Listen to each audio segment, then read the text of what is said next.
Loneliness has become a worldwide epidemic in recent years, and even though we are all more connected than ever via the internet, somehow we are more disconnected than ever before.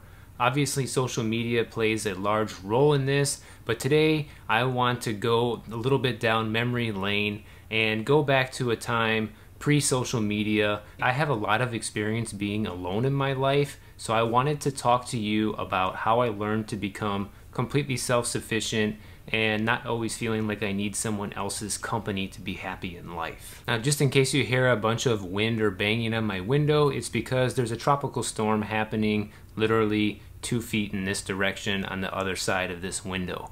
So I try to keep my video audio as perfect as I can for you guys, but if you end up hearing that, that's what it is. Now, some of you have been with me for a while now, but for those of you who don't know, I'm from a small town in rural Illinois called Belvidere, Illinois, and I grew up there and spent most of my life there. My family moved there when I was about 4 years old, and back then the town was about 15,000 strong population-wise. Not only was it a small town to begin with, but top that off with the fact that we moved like out into the sticks, which was about 5 miles away from my high school and about 5 miles away from the town center. And these are days before social media, before Uber, and walking 5 miles is pretty far. I don't know if you've ever walked 5 miles. I walk about 5 miles a night on my nightly walks here on the boardwalk, and it's quite a stretch. And that would only be a one-way walk into town. So needless to say, that is not a walkable distance to town or friends or anything like that, especially when you're a small child and you're not even allowed to do stuff like that on your own anyhow. Basically, I was stuck in the middle of nowhere. We moved to this neighborhood when I was about 4 years old, and while there were a couple of other children in the neighborhood, they were about 4 to 5 years older than me, which is forever when you're a kid, right? When you're a kid, anybody who's just 1 year older than you seems like an adult, and 4 or 5 years older, it's not even in the same category. So I actually was able to become somewhat friends with those kids, but not like a real friendship, more just like I'm the little guy hanging around on their tailcoats, more like that. A typical day for me back then would be wake up early, which I still hate now as much as I hated back then, go to school, get in trouble with my friends at school, and then take a long bus ride home and be stuck at home for the next few hours before my mom and my brother would come home.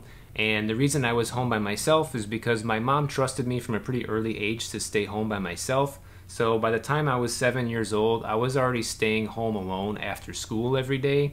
And it was just me, because even though I have a younger brother, he would stay in the after school program while I would come home alone. My mom didn't trust us to be home alone together, and rightfully so, because we used to fight constantly, and it probably would have been a bloodbath by the time she came home. So then my mom would come home, cook dinner, and then typically she would either have to take me or my brother to the nightly function. For my brother, it would be like basketball or baseball practice. I did baseball and basketball too, and baseball was my favorite sport back when I used to play sports. Just a little tidbit there. And then it morphed into taekwondo lessons for me. I made it all the way to a 2nd degree black belt. And then I also started guitar lessons when I was 13 years old, and that was really like the next thing. So every day, once my mom would come home, we would have to basically go somewhere, or sometimes I would be left at home alone because that night I might not have a function and my brother did. So my mom's home making dinner, we eat, they leave, and I'm back being home alone once again, and my dad was still at work. The point I'm trying to make here is that even this far back, I spent a ton of time alone during my childhood, isolated from the rest of the world, my family, my friends, pretty much everyone, living out in the middle of nowhere in Belvidere, Illinois. And you know what happened? I got used to it. After many years like this, you start to adapt and you start finding ways to fill up your free time, because eventually the day comes when you realize that no magical person is going to show up on your doorstep one day to entertain you. so you have no choice but to start finding ways to entertain yourself. This led me to getting extremely good at certain video games, learning how to build and make things with my hands, and also watching a lot of music videos and MTV to get a glimpse into what the outside world was like, especially outside of Belvidere, Illinois. I also picked up the guitar at 13 years old and started taking lessons, which is an isolated thing. You practice guitar alone. Only when I was with my teacher once a week did I actually play with somebody else, but the rest of the time I was playing all by myself. And shortly after that, at 15 years old, I actually got my first girlfriend. That's a whole other story. I'm not gonna get into that here in this video, but I feel like kind of going down memory lane on this one and just giving you guys some details. But it was around this time in my life that I started to realize that even though I had a fairly decent amount of friends in school, and I even had a girlfriend at the time, I realized that I didn't need anyone else around to make me happy. And it even came to a point where sometimes I wouldn't even want anyone around. If you are enjoying this video so far, make sure you are subscribed, because I plan on putting out more content like this in the future, and you might as well go ahead and hit the like button while you're at it. It wouldn't be uncommon back then for my parents to throw a family function party at the house, and maybe 20, 30, 40 family members and friends of the family would come over for the party, and for most of the time I might keep myself locked away in the room just to avoid the overwhelming amount of people in the house and the conversation. It just became too much for me, you know. It's like overstimulation, and I never liked that at that point. And it also wasn't uncommon for me to even stay home for certain birthday parties or even holiday events, and I know my mom used to get upset with me with not wanting to go, but sometimes I was so stubborn, and sometimes I just knew I didn't want to go, and I was like going with how I felt that day, and I would stay home completely alone while the rest of my family would go to these events. And it was at that point when I even started choosing to be alone sometimes, because I was so used to it and sometimes preferred it. Fast forward to today, and really not a lot has changed. In a lot of ways, I'm still that boy from all those years ago who learned to be self-sufficient from a young age. So how does this apply to you?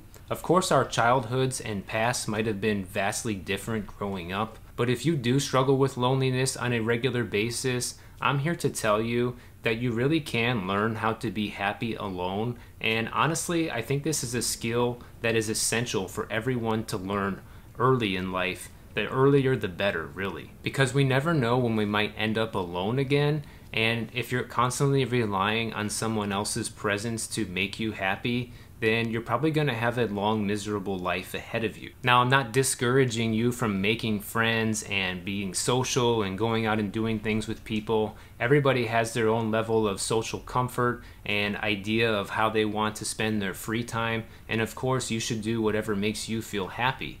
Don't do what I do if that makes you miserable, you know? You have to do what makes you feel like you belong in the world, but also always keeping in mind that it's extremely important for you to be self-sufficient and not need to rely on someone else's company for your own happiness. Now, in a few of my past videos, I've mentioned that I do consulting calls, and I want to just bring it up in this video that if you are someone who is feeling lonely on a regular basis, I'm opening up my consulting calls to people like yourself that just want to talk to me either on the phone or face-to-face and just feel like they have a friend in the world or somebody they can talk to, because sometimes when you're that lonely, you just want to connect with someone. And even though I do charge a fee for this service, I just want you to know that there's like no goal or no intention with these type of calls. It's just going to be whatever you feel like talking about, and kind of like just feeling like you can connect with a friend. And that's really what that's going to be about. So if you're interested in booking one of those, I will put the link down in the description below.